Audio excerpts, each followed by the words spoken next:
एक समय की बात है जब एक रुरु मृग हुआ करते थे। इस मृग का रंग सोने की तरह, बाल रेशमी मखमल से भी अधिक मुलायम और आंखें आसमानी रंग की होती थीं। रुरु मृग किसी के भी मन को मोह लेता था। यह मृग अधिक सुंदर और विवेकशील था और मनुष्य की तरह बात कर सकता था। रुरु मृग अच्छी तरह जानता था कि मनुष्य एक लोभी प्राणी है, फिर भी वह मनुष्य के प्रति करुणा भाव रखता था। एक दिन रुरु मृग जंगल में सैर कर रहा था, लेकिन तभी वह किसी मनुष्य के चिल्लाने की आवाज सुनता है। जब वह मौके पर पहुंचता है तो उसे नदी की धारा में एक आदमी बहता हुआ नजर आता है। यह देखकर मृग उसे बचाने के लिए नदी में कूद पड़ता है और डूबते व्यक्ति को उसके पैर पकड़ डिडने की सलाह देता है, लेकिन वह व्यक्ति उसके पैर पकड़कर मृग के ऊपर ही बैठ जाता है। अगर मृग चाहता तो उसे गिराकर पानी से बाहर आ सकता था, लेकिन उसने ऐसा नहीं किया।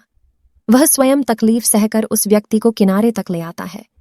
बाहर आते ही व्यक्ति मृग को धन्यवाद कहता है, तो इस पर मृग कहता है, अगर तुम मुझे सच में धन्यवाद करना चाहते हो तो किसी को यह मत बताना कि तुम्हें एक स्वर्ण मृग ने डूबने से बताया है। मृग ने उसे कहा, अगर मनुष्य मेरे बारे में जानेंगे तो वे मेरा शिकार करने की कोशिश करेंगे। यह कहकर रुरु मृग जंगल में चला जाता है। कुछ समय बाद उस राज्य की रानी एक सपना देखती है जिसमें उसे रुरु मृग दिखाई देता है। रुरु मृग की सुंदरता को देखने के बाद रानी उसे अपने पास रखने की लालसा करने लगती है। इसके बाद रानी राजा को रुरु मृग को ढूंढकर लाने के लिए कहती है।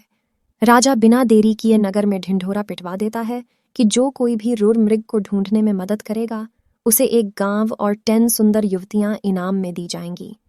राजा की यह सूचना उस व्यक्ति तक भी पहुंचती है जिसे मृग ने बचाया था। वह व्यक्ति बिना समय गंवाए राजा के दरबार में पहुंच जाता है और रुरु मृग के बारे में राजा को बताता है। राजा और सिपाही सहित वह व्यक्ति जंगल की ओर चल पड़ता है। जंगल में पहुंचने के बाद राजा के सिपाही मृग के निवास स्थान को चारों तरफ से घेर लेते हैं। जब राजा मृग को देखता है तो खुशी से फूले नहीं समाता, क्योंकि वह मृग बिल्कुल वैसा ही था जैसा रानी ने बताया था। मृग चारों ओर से सिपाही से घिरा हुआ था और राजा उस पर बाण साधे हुए था, लेकिन तभी मृग राजा से मनुष्य की भाषा में कहता है, हे राजन, तुम मुझे मार देना, लेकिन पहले मैं यह जानना चाहता हूं कि तुम्हें मेरी जगह का रास्ता किसने बताया। इस पर राज ने उस व्यक्ति की ओर इशारा किया जिसकी जान मृग ने बचाई थी। उस व्यक्ति को देखकर मृग कहता है, निकाल लो लकड्ढी के कुंदे को पानी से, न निकालना कभी एक अकृतज्ञ इंसान को। जब राजा ने मृग से इन शब्दों का मतलब पूछा तो मृग ने बताया कि उसने इस व्यक्ति को डूबने से बचाया था। मृग की बातें सुनकर राजा के अंदर की इंसानियत जाग गई।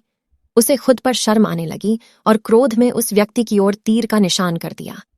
यह देखकर मृग ने राजा से उस व्यक्ति को न मारने की प्रार्थना की। मृग की दया भावना देखकर राजा ने उसे अपने राज्य में आने का निमंत्रण दिया। मृग राजा के निमंत्रण पर कुछ दिन राजमहल में रहा और फिर वापस जंगल लौट गया। कहानी से सीख।